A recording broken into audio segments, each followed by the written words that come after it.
न उनको कोई पीछे से पैसा दे रहा है, न उनको कोई उद्योगपति उनके साथ में लगा है, लेकिन वो दिन रात मेहनत करके और इस प्रदेश की असलियत दिखाने का काम कर रहे हैं। और इसलिए वो बधाई के पात्र। मीडिया में आजकल जो बड़े बड़े उद्योगपति, जो बड़े बड़े धन्ना सेठ हैं, उन्हीं के हाथों में मीडिया जा चुका है।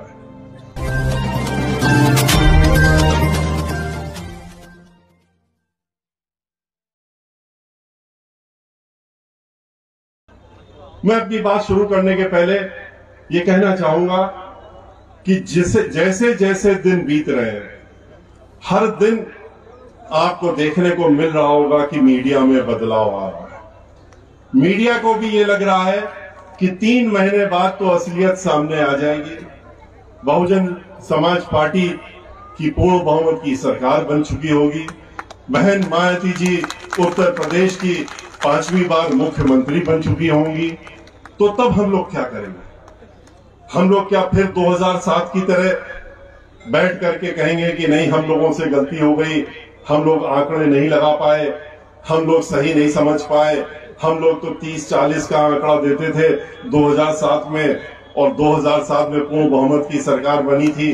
अब की बात फिर से पूर्ण बहुमत की सरकार बन गई, हमसे कुछ गलतियां हो गई। मैं आपको बताना चाहता हूं कि मीडिया की भी मजबूरियां हैं। मीडिया जो है वो किसके माध्यम से चलती है? मीडिया में आजकल जो बड़े बड़े उद्योगपति, जो बड़े बड़े धन्ना सेठ हैं, उन्हीं के हाथों में मीडिया जा चुका है। और हमारे जो मीडिया कर्मी जो श्री धर्मपाल सिंह जी के साथ में बैठते हैं, जैसा कि वो कह रहे ग्रीन रूम में कहते हैं कि आपकी सरकार बन रही है, ये वो लोग हैं जो कि फील्ड में रहते हैं, जो जगह जगह पर जाते हैं, उनको असली नब्ज मालूम है। वो देख रहे हैं कि क्या उत्तर प्रदेश में हो रहा है, किधर जनता जा रही है, किसको याद कर रही है, किसके शासन को याद कर रही है, किसके कुशासन को देख रही है जिसको हटाने के लिए उसने जिद थाम ली है। वो किस समाजवादी पार्टी की सरकार का भी उसने माहौल देखा और अब भारतीय जनता पार्टी का भी देखा, तब उसको याद आता है कि किस तरीके से सुशासन चलता था बहन मायावती जी की सरकार में, कैसे विकास हो रहा था, कैसे हर तरफ कानून द्वारा कानून का राज चल रहा था।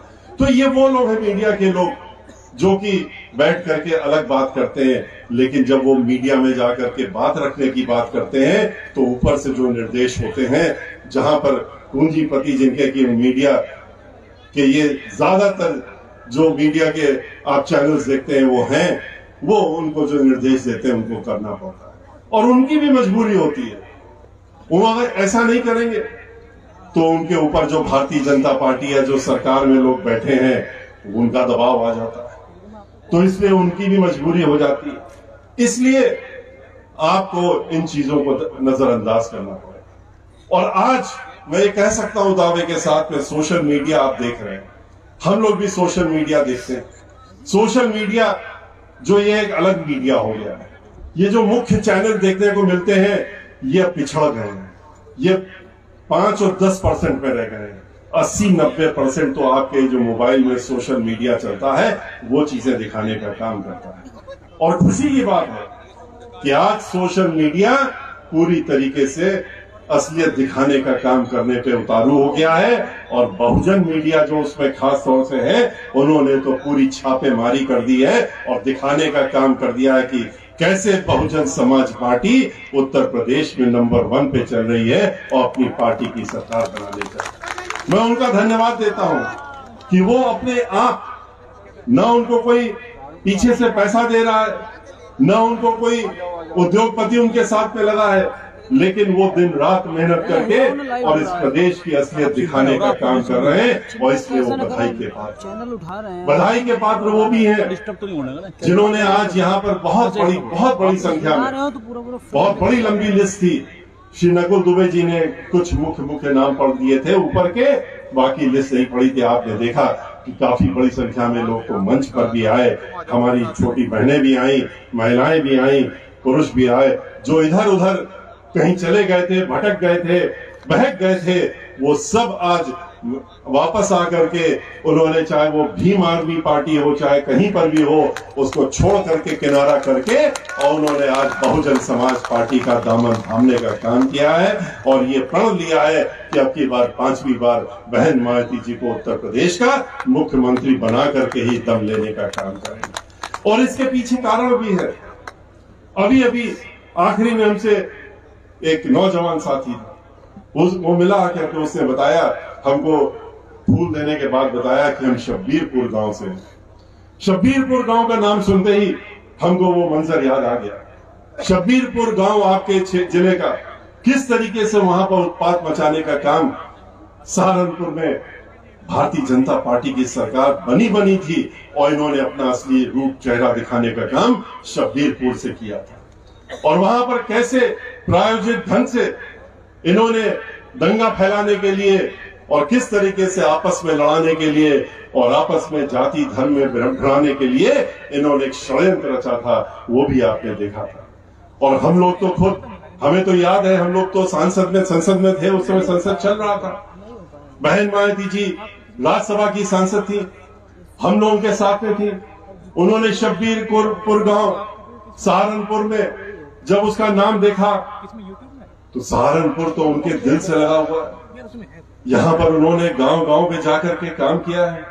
यहाँ का कोई ऐसा क्षेत्र नहीं है, मंडल में 16 तो सीटें हैं, पर कितने भी गांव होंगे, हर गांव का नाम हमारी नेता बहन मायावती जी को मालूम है। शायद हम में से किसी को नहीं मालूम होगा, लेकिन उनको मालूम। और उन्होंने जब ये देखा तो उन्होंने तुरंत निर्णय लिया कि हम शब्बीरपुर जाएंगे।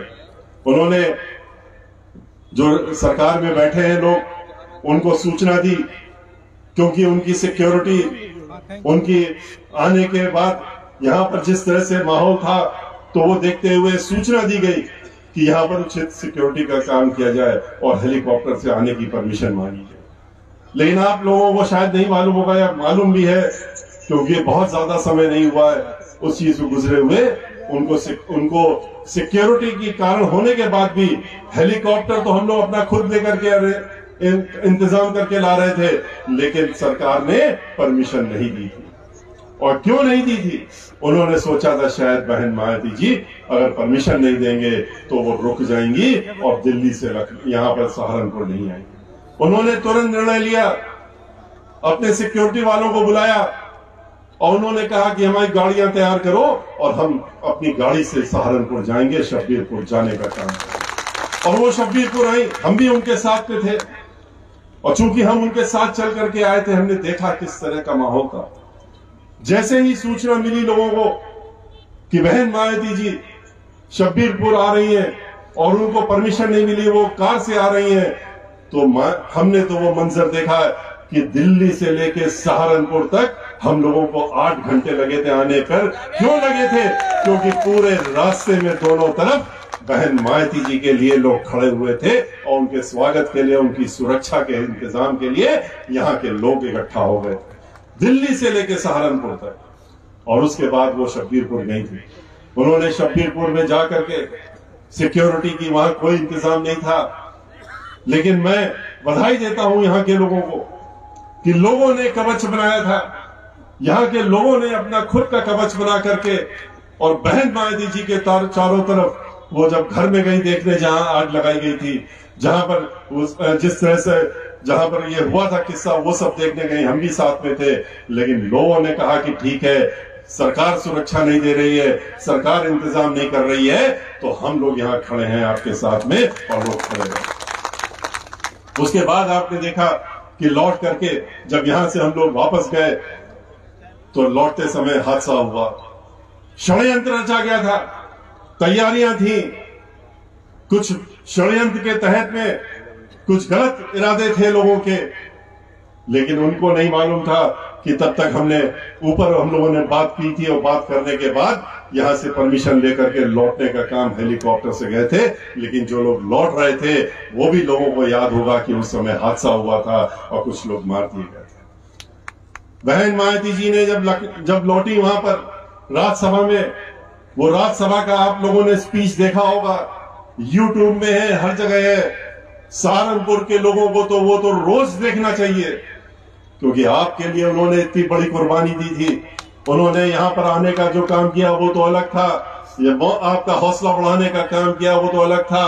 अपनी सुरक्षा को ताक में रख करके, अपना ध्यान न रख करके, अपने जान माल का ध्यान न रखते हुए वो आपके बीच में तुरंत आने का काम किया था। लेकिन इसके साथ साथ में जब राज्यसभा में उन्होंने इस बात को उठाने का काम किया तो पूरी की पूरी भारतीय जनता पार्टी और समाजवादी पार्टी और कांग्रेस पार्टी के साथ में उन लोगों ने रोकने का काम किया था, उनको बोलने देने से रोकने की काम करने का काम किया। जब वो खड़ी हुई, जैसे ही खड़ी हुई, उन्होंने कहा पहले काम रोकिए।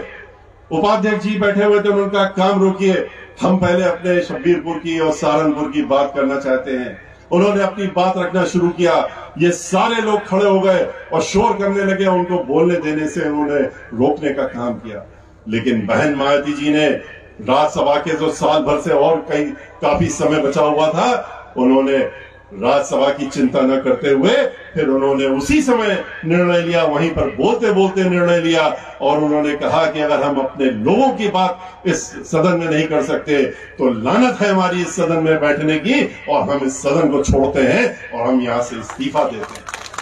और उन्होंने इस्तीफा दे करके, आपके लिए इस्तीफा दे करके सदन को छोड़ने का काम किया। और छोड़ करके उन्होंने कहा कि बाबा साहब डॉक्टर भीमराव अंबेडकर की याद दिलाते हुए उन्होंने इस्तीफा दिया था। कहा था उनको सदन में जब नहीं बोलने दिया गया था, उन्होंने कहा था हम इस्तीफा दे रहे हैं, और इस्तीफा दे करके सदन से बाहर आकर के उन्होंने लोगों से मीडिया के माध्यम से अपनी बात करने का काम किया था। बहन मायावती जी ने भी वही करने का काम किया और उन्होंने फिर अपनी बात रखी थी देशवासियों के सामने और आपके सामने, और उन्होंने इस बात को रखा कि क्यों हमने और किस तरीके से उन लोगों ने इन लोगों का असली चेहरा खोलने का काम किया था।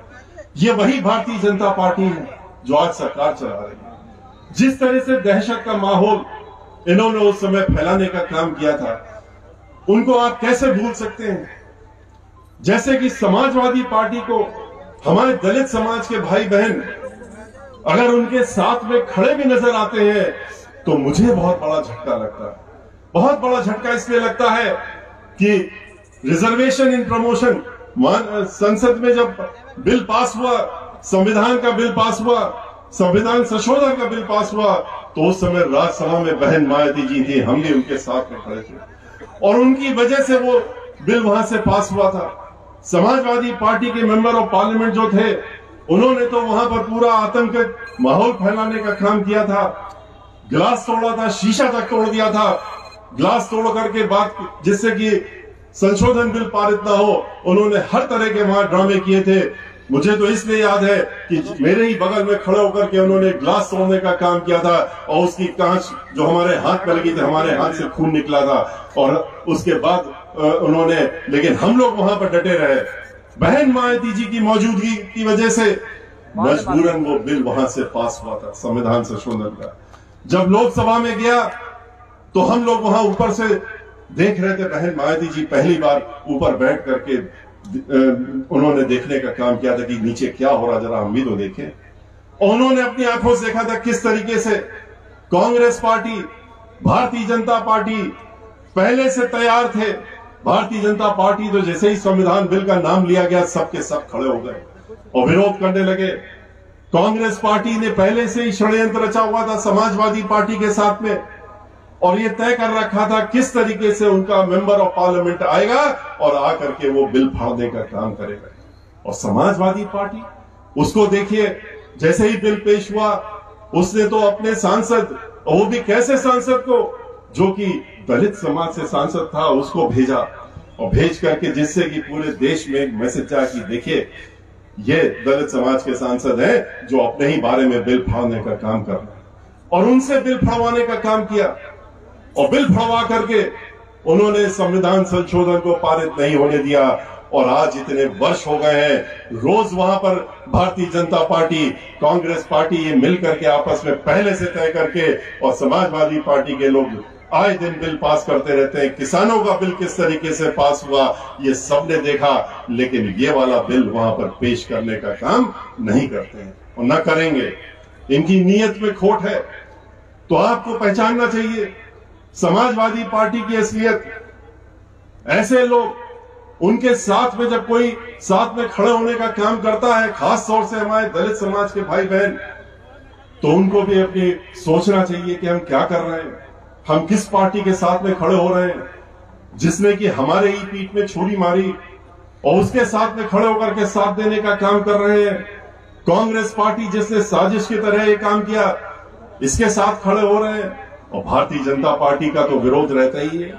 भारतीय जनता पार्टी, आपने देखा है किस तरह से अल्पसंख्यक समाज को आतंकित करने के लिए तरह तरह के कानून बना करके उनके ऊपर दहशत फैलाने के लिए तरह तरह के अल्फाज इस्तेमाल करके उनके नेता आए दिन आकर के कभी एक भाषण देंगे, कभी दूसरा देंगे और समाजवादी पार्टी के साथ में मिल करके ये तय करते हैं कि हम क्या बोलेंगे, तुम क्या बोलेंगे। रोज का इनका मंजर तय होता है, आपस में रोजाना इनकी बात होती है और तय करते हैं। भारतीय जनता पार्टी के मुख्यमंत्री जो हैं, वो उनके अन्य नेता, उप मुख्यमंत्री और बाकी लोग इनके पास पहुंच जाता है कि आज समाजवादी पार्टी की तरफ से ये कहा जाएगा, तो वो कहते हैं कि हम ये कहेंगे। और इस तरीके से आए दिन टेलीविजन में और अखबारों में एक तमाशा बना करके दहशत फैलाने का काम करते हैं। और ये लोग तो आपस में मिले ही रहते हैं। समाजवादी पार्टी, भारतीय जनता पार्टी, ये तो मिलकर के ही काम करते हैं। ये तो हम लोग इसीलिए कहते हैं कि एक ही सिक्के के दो पहलू हैं। याद करिए 2003 में किस तरीके से सरकार बनवाई थी भारतीय जनता पार्टी ने समाजवादी पार्टी की।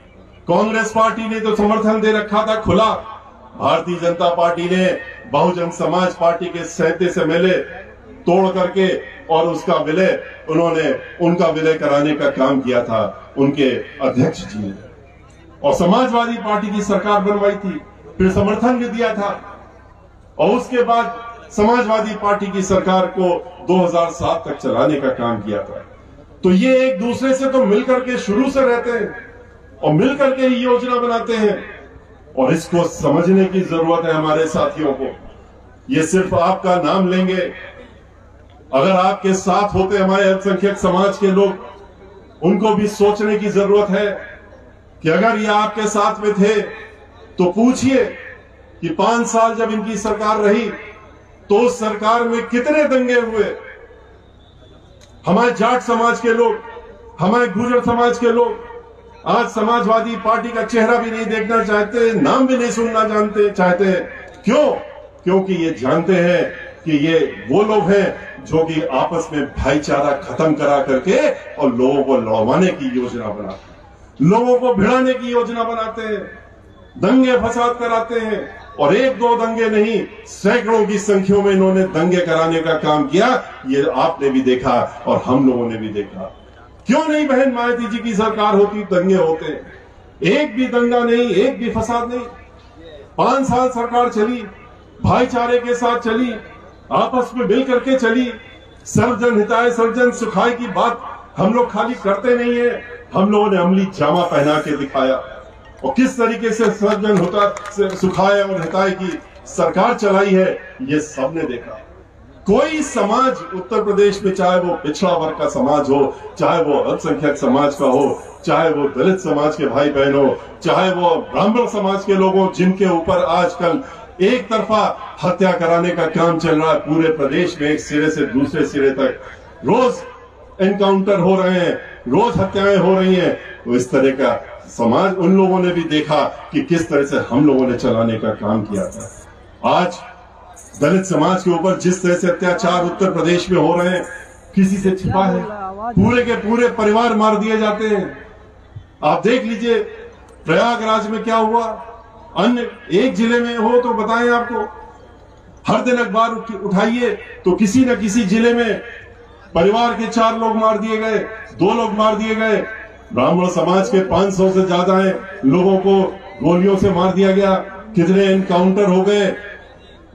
हाथरस में दलित समाज की एक बेटी, किस तरह से उसके साथ बलात्कार होने के बाद उसको जलाने का काम किया गया रात के 2 बजे, क्योंकि उत्तर प्रदेश के मुखिया लखनऊ में बैठकर कह रहे थे हम देख रहे हैं टेलीविजन में और हम ये चाहते हैं कि किसी भी प्रकार से इसकी बॉडी को, इसको इनके घर वालों को, परिवार के हाथ में मत देना, क्योंकि हमारे अपने लोग उसमें हैं। जो आरोपी हैं वो अपने हैं, इसलिए उनको बचाना जरूरी है। और रात में 2:30 बजे मिट्टी का तेल डाल के जला दिया। किस तरह से खुशी दुबे 16.5 साल की लड़की, एक दिन पहले शादी होती है, मेहंदी भी हाथ से नहीं छूटी थी और उसको 1.5 साल से जेल के अंदर बंद कर रखा है। और घर के परिवार के जितनी महिलाएं हैं उनको 1.5 साल से 6 साल की बच्ची को भी और 4 साल के बच्चे को भी जेल में बंद करके रखा है। ये ऐसी सरकार उत्तर प्रदेश की चल रही है। विकास के नाम पे खाली विनाश। किसानों के साथ में क्या किया इन्होंने? उनसे कहा, जैसा कि अभी हमारे साथी लोग कह रहे थे कि हम तो आपकी आमदनी 2 गुना कर देंगे। क्या 2 गुना कर दी? आमदनी तो 0 कर दी। उनकी जमीन पर नियत लग गई, जमीन पर नियत लग गई, क्योंकि उनके बड़े बड़े उद्योगपतियों ने कहा कि हमको आपने सब तो बेच दिया है, पूरा देश बेच दिया है, नौकरियां खत्म कर दी हैं आपने, क्योंकि हमको पूरा देश बेच दिया आपने। हर चीज जो देश की संपत्ति थी, सरकारी संपत्ति थी, वो उनके हाथों में बेचने का काम किया। ये आपको भी मालूम है। चाहे रेलवे हो, चाहे तेल हो, चाहे हवाई जहाज हो, चाहे हवाई जहाज बनाने वाली कंपनियां हो जो युद्ध के हवाई जहाज बनाती हैं, वो हो, बैंक हो, बिजली घर हो, हर चीज को बेचने का काम कर दिया। हर जगह प्राइवेटाइजेशन कर दिया। और ये तो आपकी संपत्ति थी, आपके टैक्स से बनी थी। लेकिन इनको उद्योगपति ये लोग हजारों करोड़ रुपया देते हैं चंदा के नाम पे, तो इसलिए उन्होंने कहा कि हमें दे दो। उन्होंने कहा ले जाओ। अब उन्होंने किसानों की जमीन मांग ली, कहा कि हमको अब सब कुछ मिल गया है, जमीन नहीं मिल रही है, किसानों की जमीन दे दो। तो 3 काले कानून बना दिए। ऐसे काले कानून बनाए जिसमें कि जमीनें जब चली जाए पट्टे पे तो दोबारा वापस न आने पाए। किसान के पास जो छोटी जमीनें हैं वो भी उसके हाथ से चली जाए। 2 गुना बढ़ाने की आमदनी की बात करते थे। बहन मायावती जी ने तो वोट जब मांगा था 2007 में, ये नहीं कहा था कि हम 2 गुना कर देंगे। लेकिन हमारे किसान भाइयों को मालूम था कि वो कुछ भी ना कहें, तब भी किसानों की देखभाल तो वो करने का काम बहन मायावती जी करें। और उन्होंने इसीलिए जब उनकी सरकार बनी तो 2 गुना गन्ने के दाम बढ़ाने के काम किए। 5 रुपए हर साल नहीं, जैसा कि अब बढ़ाए गए 125 से लेकर के 250 पहुंचाने का काम बहन मायावती जी ने किया। 40 रुपए जो और बढ़ाए थे कैबिनेट के माध्यम से 290 पहुंचाने के लिए, तब तक वो सरकार चली गई थी और जो सीजन शुरू हुआ था उसके बाद वो 40 रुपए बढ़े। कहने के लिए वो समाजवादी पार्टी की सरकार आ चुकी है। समाजवादी पार्टी ने 15 रुपए बढ़ाए, इन्होंने 25 रुपए बढ़ाए। और किसानों की बात करते हैं, किसानों के ऊपर लाठियां चलाते हैं, आदेश देते हैं। इनके मुख्यमंत्री कहते हैं कि आंदोलन कर रहे हैं, इनको सबक सिखा दो। अपने पुलिस वालों से कहते हैं, जैसे कि उनसे कह रखा है कि अगर कोई भी बात ना सुने तो चाहे होटल में घुस के सर फोड़ना पड़े, जान लेनी पड़े, ले लो, गाड़ी में बैठा के गोली मारनी हो मार दो। उसी तरह से किसानों के लिए भी कहा कि उनका सर फोड़ दो और तब तक लाठियां चलाओ जब तक सर से खून ना निकले। और आपने देखा कि हरियाणा के और उत्तर प्रदेश के बॉर्डर में किस तरह से किसानों के ऊपर लाठियां बरसाई गई। उनका सर फट गया, सर से खून निकलने लगा, 2 किसानों की मौत भी हो गई। और वो कहते हैं मुख्यमंत्री कि ये तो अच्छा सबक सिखाया है। उत्तर प्रदेश के जितने भी भारतीय जनता पार्टी के वरिष्ठ नेतागण वो कहते हैं बहुत अच्छा हुआ, उत्तर प्रदेश में भी इसी तरह से सबक सिखाने की जरूरत है। लेकिन सबक तो सिखाने का काम किसानों ने अब की बार इनको कर दिया है और उन्होंने मजबूर कर दिया। 700 किसानों की शहादत ली इन्होंने, उनके बारे में एक शब्द नहीं बोला। लेकिन मजबूरन जब देख लिया कि अब चुनाव आ गया है, तो चुनाव है तो इसने मजबूर होकर के इन 3 काले कानूनों को वापस लेने की घोषणा की। लेकिन घोषणा भी किस तरह से की? कहा कि इन किसान ना समझ है, किसान को कुछ नहीं समझ में आता, किसान को वो बेवकूफ समझते हैं। कह दिया उन्होंने अपने कि मैं माफी मांगता हूं कि आप ना समझ हैं और आप हमारा अच्छा कानून नहीं समझ पाए।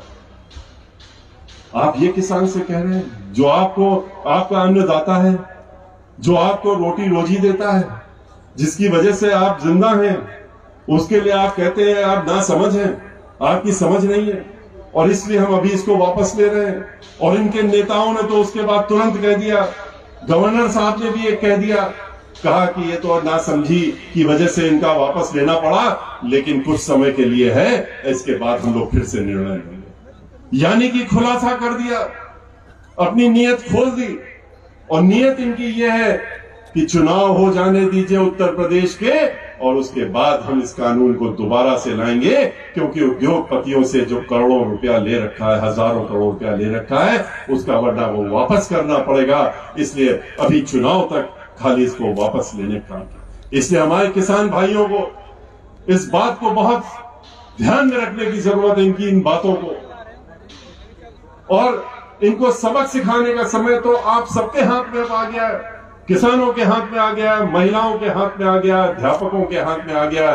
अध्यापकों को भी इन्होंने नहीं बख्शा, उनके ऊपर भी लाठियां चलाई।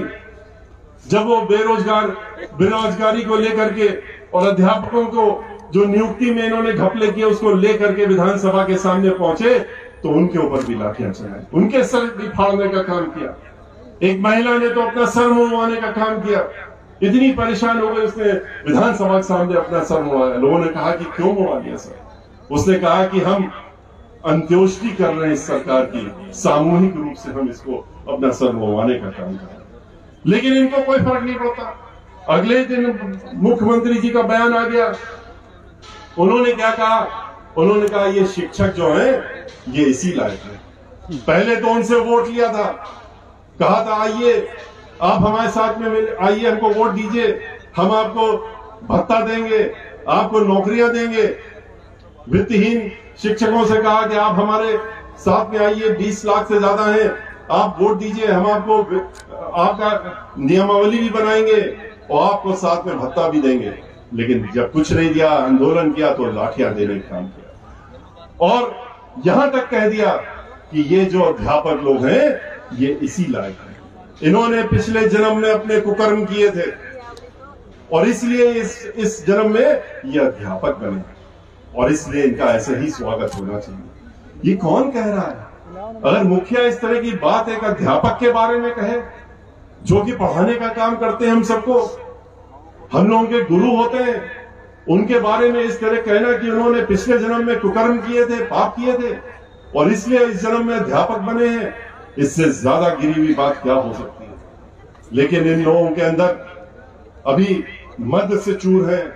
इनको लग रहा है कि हम तो अब यहां पर सत्ता में बैठ गए हैं और अब इस सत्ता में हमेशा बैठे रहेंगे। ये भूल गए कि और इसीलिए सबसे वादा करके, सबसे झूठे वादा करके सबको इन्होंने धोखा देने का काम किया, किसी को नहीं बख्शा। नौजवानों से कहा 2 करोड़ नौकरी देंगे, आओ वोट दो हमको। सबने मिलकर के वोट दे दिया। उसके बाद क्या कहते हैं? कहते हैं हम नौकरी नहीं दे सकते। तुम पीएचडी हो, पढ़े लिखे हो, तो ठीक है, तुम्हें हम एक सलाह देते हैं, जाओ खोंचा लगाओ और पकौड़े बेचने का काम करो। हम नौकरी तो नहीं दे सकते, तुम पकौड़े बेचो। पकौड़ा बेचना हम लोग कोई बुरी बात नहीं मानते। पकौड़ा बेचना, सब्जी बेचना, ये सारे हमारी तो पार्टी ही गरीबों के लिए पार्टी है, गरीबों की पार्टी, उनके लिए ही ये लड़ाई लड़ते हैं।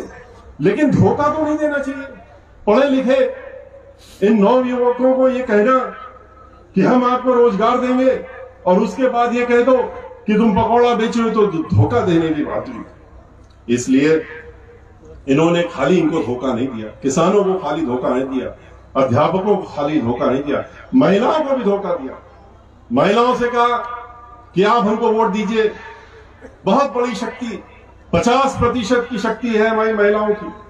उनसे कहा कि आप आइए वोट दीजिए हमको और हम आपको सुरक्षा देंगे। हम और कुछ तो दे नहीं सकते, हम आपको सुरक्षा देंगे, हम आपको गैस देंगे, हम आपका चूल्हा हटवा देंगे।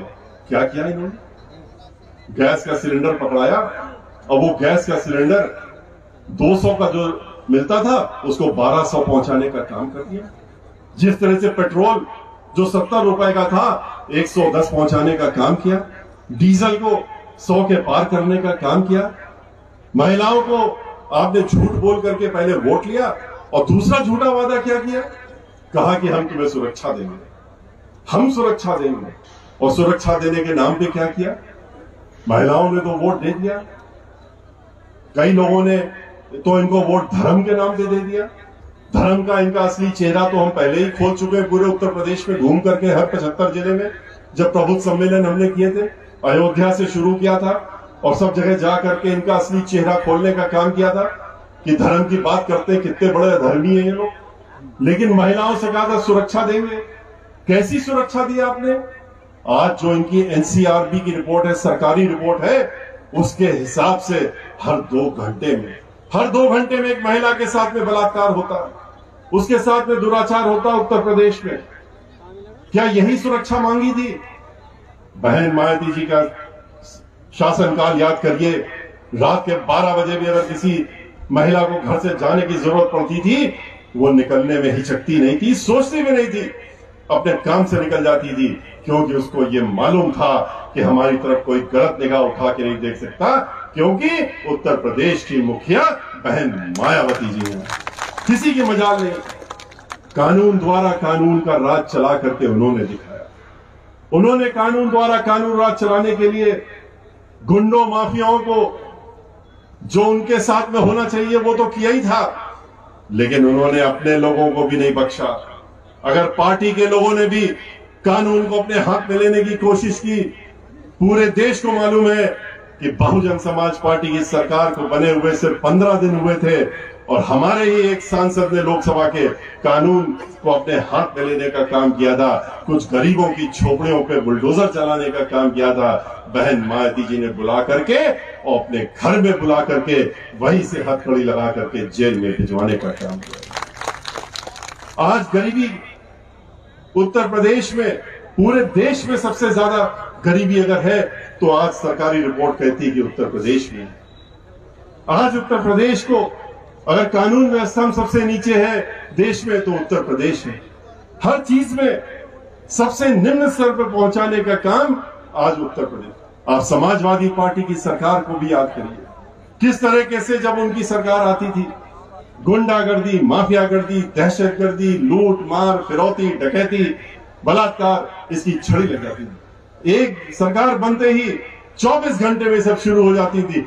ठीक उसके विपरीत जब बहन मायावती जी मुख्यमंत्री की कुर्सी पर शपथ लेकर के बैठती हैं, उसी समय पूरे प्रदेश में कानून का राज अपने आप स्थापित हो जाता है। और यही अब की बार 3 महीने बाद फिर से होने वाला है। लेकिन इसके लिए आप लोगों को चौकस रहना पड़ेगा। आप लोग उनके झूठे प्रलोभन, इनके अभी आपके बीच में रोजाना आएंगे, तरह तरह की बातें करेंगे।